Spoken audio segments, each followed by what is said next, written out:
Welcome back, ladies and gentlemen. BTM here, bringing you another Age of Empires 3 match. I'm super stoked to bring you one today. I figured since I missed 2 days this week, we were going to upload one on Saturday to make your weekend that much better and to say thank you to you guys for 1,000 subscribers. What the heck? And in honor of that, this is going to be a very special video, but I'm not going to tell you why, so just got to stay tuned. You're going to see it soon enough.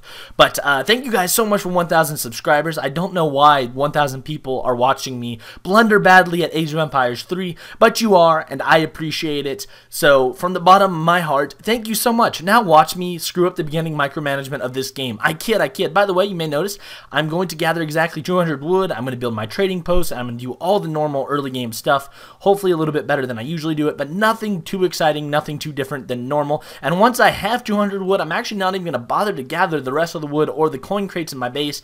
I'm going to save those for later, kind of like a little midnight snack, like a person who leaves food in their beard for later, kind of that. Well, it's there, it's hanging out there. And the reason why is I'm going to use, obviously, my travois to build a longhouse, giving me an extra 15 population and getting me in this game. By the way, notice that I am, yes, of Nation of Warriors now. I finally relented and rejoined the clan because I realized that I was playing with a lot of them. I might as well just join.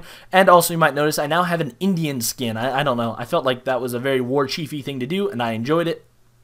So all around, exciting things. Now my plan here is to do a little bit of a fun strategy I've been thinking up, and it's a double war hut strategy. And the plan is this: you fast age up, you get your travois, and then you build 2 war huts. But then instead of doing the substandard and ordinary, Iroquois rush, you then send 5 villagers and 4 villagers as your first 2 colonial shipments.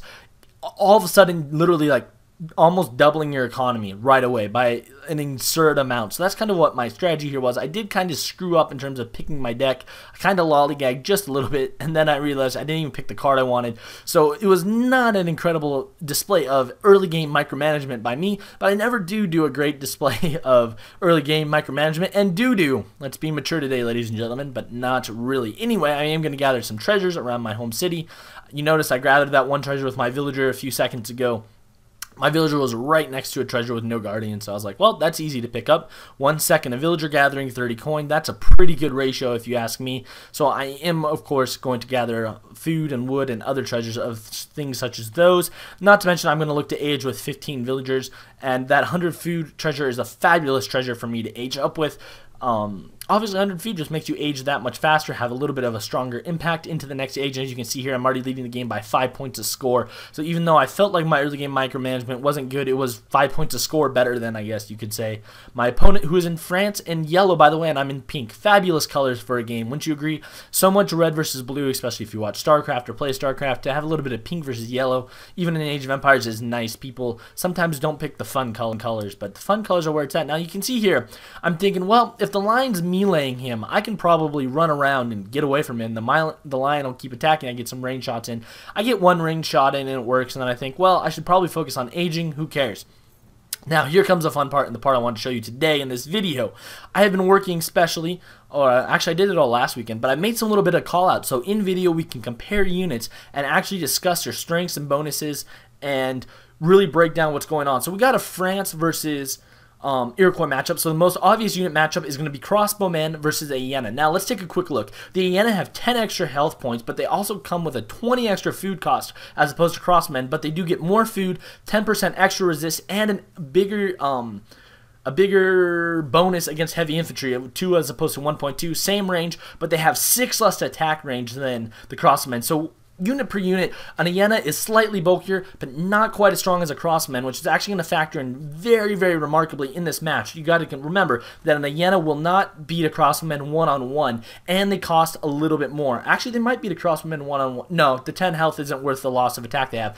But if you compare an hyena to a musketeer, even though a musketeer has way better health and way better attack, an hyena will actually beat a musketeer, even though they cost like the same relatively, 100 total resources versus 100 total resources. Keep in mind that the hyena does have the double bonus against heavy infantry, giving it a 24 attack as opposed to the musketeer's 23 range attack, and they have a 30% range resist. So a musketeer versus a hyena match, the hyenas will win not by a landslide, but they should come close enough to win that matchup and be an effective enough counter. But then you have to ask, what about musketeer versus, or I mean tomahawk versus crossbowmen? The tomahawk itself will lose to the crossbowmen because it is classified as a heavy infantry, even though it's got a 22 attack and 150 hit points, which ironically is identical to a musketeer, but the crossbowmen will match up very nicely against the tomahawk and actually do a very good job in terms of beating them and getting the attack on. So, and not to mention that the tomahawk costs the same total resources, 100, relative to the other units. So a crossman does its job countering the tomahawk very well. But a tomahawk versus musketeer matchup, as we're going to see right now, and actually the tomahawk will actually manage to win that match, or it'll be very close. It all then depends on micromanagement. But the lesson to take away from this is that the units are identical. The crossbowmen counter the musketeers cross the counter the tomahawks. It's a dead even matchup. Whoever uses cavalry has a potential for an advantage. Now let's get back to the game action here. As you can see, I'm scouting on his base a little bit. I'm looking for any type of units. I'm training hyenas and tomahawks, depends. I wasn't quite sure. I kind of population myself a little bit, but I'm thinking, all right, we're going to start creeping on the plateau a little bit, get all my units going, and then by the way, when I was looking at his town, while I was talking about the units, I was looking for a stable or for the 700 gold shipment, some inclination of what he would be doing. I didn't see either of those, so it was safe for me to assume at that point that he was going with a barracks rush or a double barracks rush. As you can see here, he put down 2 forward barracks, which is really strange. I don't know why you would put down 2 forward barracks against an Iroquois. Generally, you're never going to outrush them, even when you're playing me, who likes to boom with Iroquois instead of other. But as you can see here, I've called my war chief to my main army to get the hit points boost, and I've sent my 4 villagers. So now I have 28 villagers at this point, which is simply ridiculous for me just in terms of economic strength. It puts me so far ahead of him, and it's going to allow me to spam out units from my double war huts fairly easily. But it's going to be an interesting game here because as I previously showed you, his units aren't better than mine and my units aren't better than his. So it's really going to be kind of a who micromanages better and who makes better tactical decisions, which is the reason why I decided to bring this match to you guys. I thought that's a really good matchup. There's no OP, no this, no that. As you can see, as I'm walking forward, I have my Explorer's special shot ability, which is an area effect shot, already ready to go. So I can damage as many musketeers as possible. Now is what you're going to see here. Bringing up some more units into the rear, and now look what I'm doing. I'm drag microing, which is something I've never really done before, but I'm clicking, dragging different groups of my men and using them to straight up one at a time fire on a unit to kill that unit specifically. So I'm going to do it a little bit more here and there, but as you can see here, it's actually going to give me the advantage over a completely numerically equal force and allow me to win. And here's the reason why. If you have 10 crossmen, right, attacking 10 crossbowmen randomly, right, and each one, let's say, is attacking 1, then they're going to do 10 crossbowmen versus damage. But if the other player has 5 crossbowmen attack 1 crossbowman and 5 crossbowmen attack another crossbowman of the enemy force, then all of a sudden what you're going to have is the force that micromanage their attack to only 2 crossbowmen, those 2 crossbowmen are going to die. Then it's going to be 8 versus 10. And then if they keep doing that, the numbers are going to get dramatically worn down. So that is kind of the idea behind drag microing. As you can see here, I stopped doing it briefly to see if I can take down the barracks.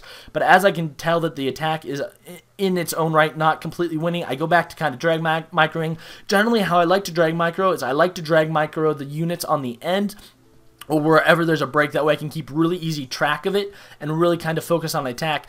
And so what it's allowing me to do is, you can see here, that battle was a completely equal force of hyenas and crossmen, but I end up winning it just because I drag microed his units, and all my units have a little bit of damage.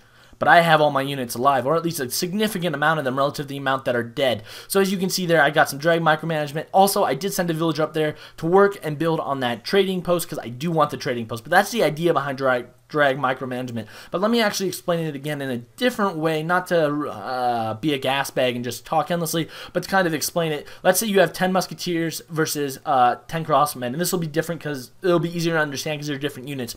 If you have the 10 crossmen, obviously micromanage out the musketeers. Each round of fire, it's going to go 10 musketeers, 8 musketeers, 6 musketeers, 5 musketeers, or 4 musketeers, you know what I mean? It's going to narrow down. Whereas the crossmen are going to take damage as a whole, but they're going to keep attacking. And this is very good because in Age of Empires 3, your attack is not determined by your health points. Your attack is determined by your just what unit it is and what upgrades you have. There's no health point indication with attack. So if I got a unit on 1 health point and it can still get a shot off, it's still going to do a full attack, which is why drag micromanagement in this game is actually a very fabulous and very effective method of attack. As you can see here, he keeps popping out these units, and we're fighting more or less fairly close amounts. As you can see here, I don't have a ridiculous amount of units, but I'm pretty resoundingly winning each one. Now, one danger, though, of drag micromanagement is what you saw there. If you accidentally go to drag micromanagement to attack a killed unit and your units end up walking forward instead. Or if your explorer dies and then you have it not responding to the kill, that's very, very frustrating. But as you can see here,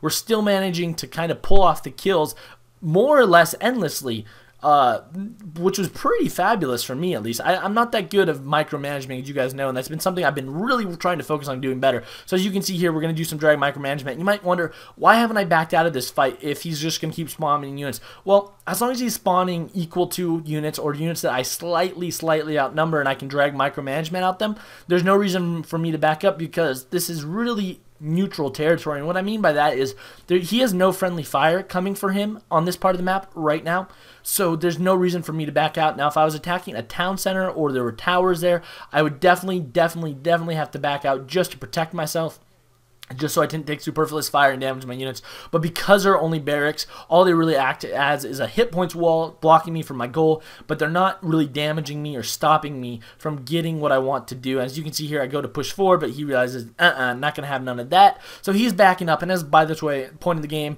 10:45, I got 35 villagers and a lot of units, a huge surplus of wood, which is something I still need to work on. My resource micromanagement, not the best, even though my unit micromanagement is getting better. As you can see there, I had walked some units forward to attack that batch of crossbowmen, and then I realized, wait a minute, nope, he outnumbers me, let's get back, let's attack as a mass. And part of that, even though that was not smart, was because I wanted to see if I could just kill those 5 and bring down the barracks a little bit faster, which wasn't completely smart. I did send the 4 Kanya horsemen at this point though, and I'm going to send them to the peripherals to see if I can raid or scout or do things such as doubt.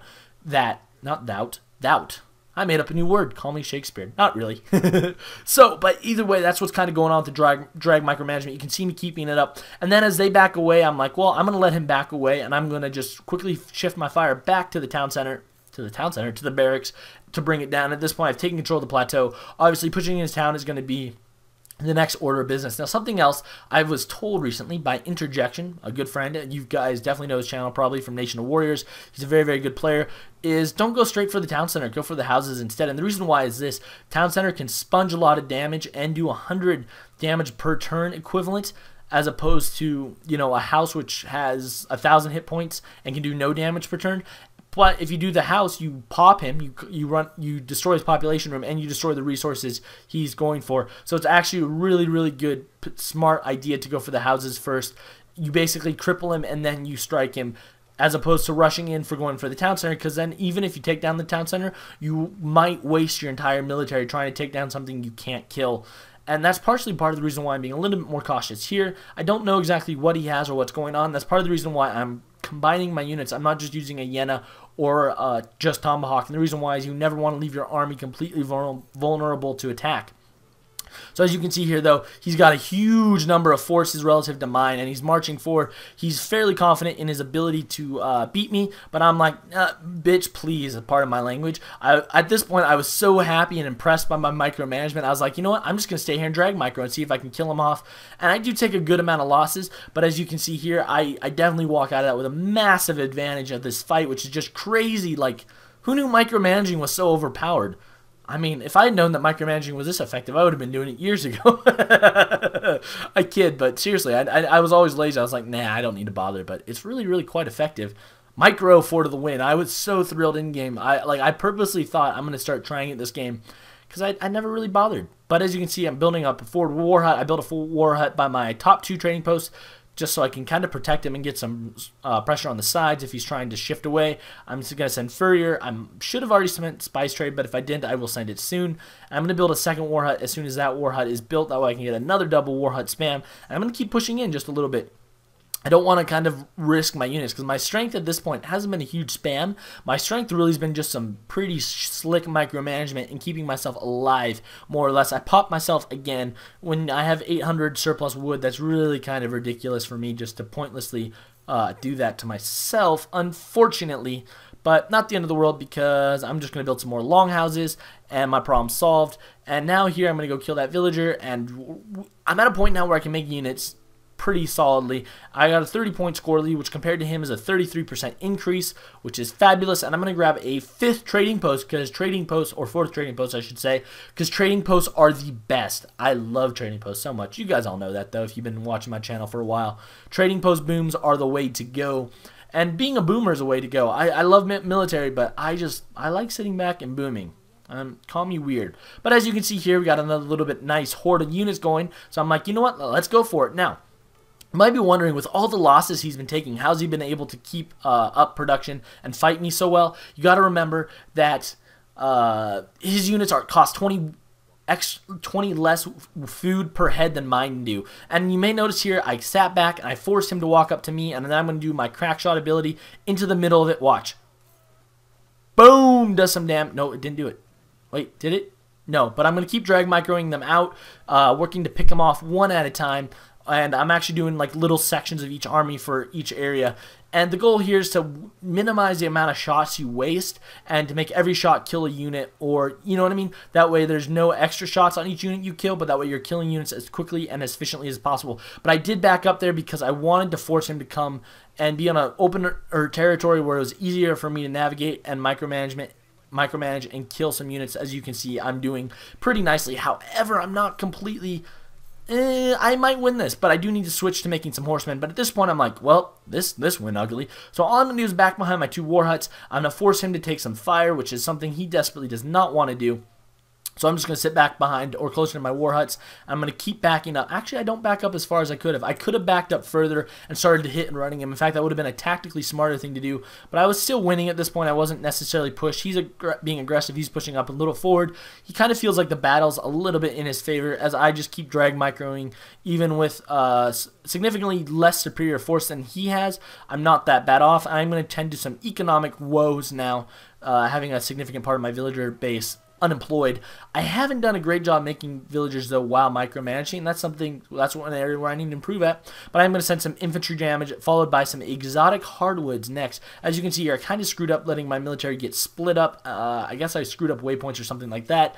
Big noob BTM, but it's not the end of the world. As you can see here, he's got more musketeers coming, so he's definitely pushing. This is kind of a big push for him, and I'm holding him off with a much smaller unit. I'm trying to manage my economy and trying to make more units. But I'm going to have to retreat here. Actually, with 18 hyenas, yeah, it looks like he has 18 or less men, so I probably could have won that fight. But I'm going to keep drag microing. I don't want to push it. I want to kind of expand it. And as you can see here, he's got 8 more crossmen arriving on the field. So, and remember what I told you about earlier about how if you accidentally try to attack a dead unit, they're going to walk forward. That's what happened there, wasting precious time and position. So it's less than ideal for me in this situation. I'm down to 10 hyenas, and he's down to maybe 11, 14. Well, he's got more musketeers. So he's down to probably about 14 crossbowmen and 10 musketeers. We've got to remember here, this is actually very bad for him because he's going to be taking double fire from 2, not 1, but 2 war huts who are going to sponge damage. Not to mention that it's going to allow me to kind of just focus my micromanagement here. As you can see here, boom, focusing my drag micro as I am wont to do. Now you can also do this kind of micro if you hotkey the units, but considering that units are dying and coming really quickly, for me it's just a lot easier to just drag click. And as you can see here, I have 6 hyenas left before I popped out some more, but he had lost about half his force. My explorer gets back up because he's a boss like that, does his drag shot, and here come 10 more crossmen. So Yellow's done a great job just keeping up unit production. He's probably been making villagers this entire time, which I haven't because BTM is so noob. And at this point I'm like, well, no, let's get a corral going, let's get some more longhouses. It's time to blow this baby up. So we're going to keep making the hyenas, but we're going to start switching to Kanya horsemen.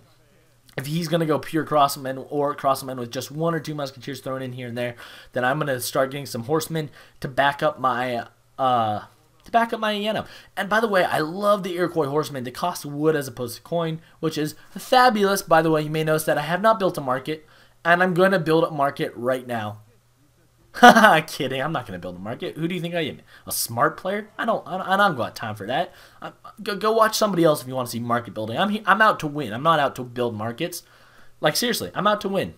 And if I can win without building a market, I'm not going to waste my time clicking to do it. I kid, but I'm a little bit giddy at this point. So as you can see here, he's got another numerically superior force. So as you can tell, he's doing a lot better job with his economy than I'm doing with mine. But I'm going to keep drag microing away. I kind of get distracted, so I stop doing it for a bit, which allows him to slightly start to take an advantage. So I'm like, uh-oh. So now I'm going to start doing it again, and my explorer's dead. And I'm like, dang it, that's so annoying. But as you can see here, we're going to keep drag microing and trying to kill units, although he's got a much larger force, so I'm kind of scared at this point. But I am going to focus the fire on the musketeers, because even if I lose this battle, even with drag microing, as long as I kill the musketeers, it's fine, because I have 5 Kanya horsemen arriving at the top of the map, so I'm going to cut them off, and I'm going to be able to kill the rest of those crossmen with the Kanya horsemen. I'm going to cut off his mode of escape, so he's going to be caught between my right fist and my left fist. My left fist being my Hyena horseman, my right fist being my Kanya horseman.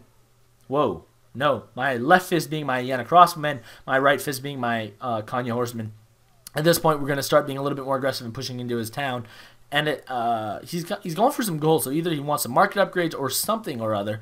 But as you can see here, he's going to back all the way back to that tower, and I decided I'm not going to have any of that. I see that house sitting there. I'm like, I'm just going to destroy his house. I'm going to population him. I'm going to frustrate him. I'm going to make it a waste of his wood, and I'm going to force him to... I'm not going to fight where I'm invulnerable from shots from the town center or from the... or where I'm not vulnerable from shots from the town center or that outpost he built, which, by the way, indicates that he aged... that he built it, actually, because I saw him ship 400 wood, actually, to his town center, or age with 400 wood. So he must have shipped 700 wood and built an outpost. I'm not quite sure what he did, or maybe he built it when he was expecting an immediate attack, and I was a little bit more laid back. As you can see there, though, I didn't really bother with... didn't really bother so much with micromanaging at that point. I had a much larger force, so I wanted to kind of make sure that my economy wasn't as bad off as it could be, because my economic mismanagements have allowed him to close the gap a little bit more than it really should have, to be honest. I know I'm putting people on bushes when there's hunts nearby, although I've eaten a lot of the hunts on my side of the map, and I was too lazy to figure out where these hunts still were. I'm going to send 600 gold now, though, because I am like, well, I should probably look to start aging. And at this point, we now got all our villagers working, 31 on food, 37 on food, 3 on wood, 1 on gold. BTM economics for you. And our crossmen and Kanya horsemen, combined with a little bit of drag micromanagement, but not much at this point, because I'm like, I got it, is going to... Nope, I'm still drag micromanaging, is going to actually wrap up this game. So I hope you guys enjoyed this game. The reason why I brought you this game was because it's the first game where I've micromanaged my units fairly competently, and I wanted to show off my unit comparison chart things I made, which are fabulous. And looky here, 260 units killed of his compared to mine, and he had the most military. He also had the most resources, but I killed a lot. And if you look at the economy and the military, 165 or 185 killed 260. And if you remember from the display I showed you, my units were exactly the same, give or take. In fact, might be slightly weaker. So that was not like I had overpowered units and was being absurdly, noobish. That was called just good micromanagement. So I hope you guys learned something from the Dragon micromanagement. I hope you guys liked the little graphic things. I'm going to use them a lot more. I have them made for each unit, so I'd like to compare some more. So before I leave today, let me give you a quote of the day. This is called ability, to accomplish a thing through sheer cunning. Ladies and gentlemen, I would not say that I am sheerly cunning. In fact, I'm oftentimes not that bright, but I do enjoy playing this game. I do enjoy making you guys videos. So I want to thank you guys so much for 1,000 subscribers. I want to thank you guys for all the love, all the comments, all the likes. I read every comment, I see every like, and it means a lot to me. And thank you guys from the bottom of my heart. If you have an idea for a special, let me know. I'll see about doing that. And until next time, guys, good luck and happy hunting. BTM out.